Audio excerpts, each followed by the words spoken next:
உறுப்பினர் போஜராஜன் அவர்கள்.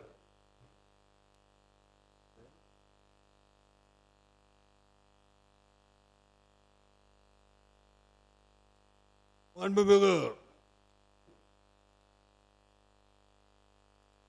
தலைவர், FCR வேணான்னு சொல்லல. FCR is there. அதாவது சில திருத்தங்கள், ஏன்னா நடைமுறையில் என்னென்ன சிக்கல்கள் எல்லாம் பார்த்துருக்காங்களோ அதை ரெக்டிஃபை பண்ணணும், அதாவது ஒரு ரெகுலேட் பண்ணணும். சகோதரி சொன்னாங்க, நல்ல திட்டங்களுக்கு, நல்ல உபயோகமான திட்டங்களுக்கு நிறைய சொன்னார், கம்யூனிஸ்ட் தோழர் சொன்னார். அதுக்கெல்லாம் மறுப்பு இல்லை, தவறாக பயன்படுத்தி விடக்கூடாது. ஆனால் என்ஜிஓ ஆனாலும் சரி, ட்ரஸ்ட் ஆனாலும் சரி, என்னுடைய அமைச்சர் பெருமக்கள் எல்லாம் ஏற்றுக்கொள்வார்கள் நினைக்கின்றேன்.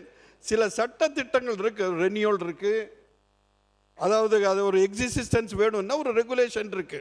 அது ட்ரஸ்ட் எல்லாத்தையும் ஒரு ரெகுலேட் ரிஜிஸ்ட்ரேஷன் இருக்கு, ரெனியூவல் இருக்கு, எல்லாமே இருக்கு.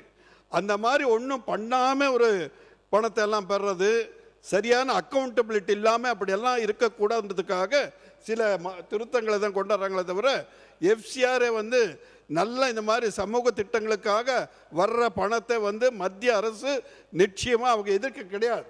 இது வரைமுறைப்படுத்த வேண்டும், நல்ல காரியங்களுக்கு உபயோகப்படுத்த வேண்டும். மோசமான காரியங்களுக்கு, தேசத்தின் நலனுக்கு எதிரான காரியங்களுக்கு இந்த பணம் எல்லாம் சென்று விடக்கூடாது என்ற நல்ல அக்கறையுடன் தான் மத்திய அரசு இந்த திருத்தத்தை கொண்டு வந்திருக்கின்றது. ஆகவே இந்த திருத்தம் அவசியம் என்று எங்களுடைய பாரதிய ஜனதா கட்சி எதிர்பார்க்கின்றது. பிளே ஸ்டோர் மற்றும் ஆப் ஸ்டோரில் இருந்து பாலிமர் செயலியை QR கோடு மூலம் பதிவிறக்கம் செய்யுங்கள். செய்திகளை உடனுக்குடன் பெறுங்கள்.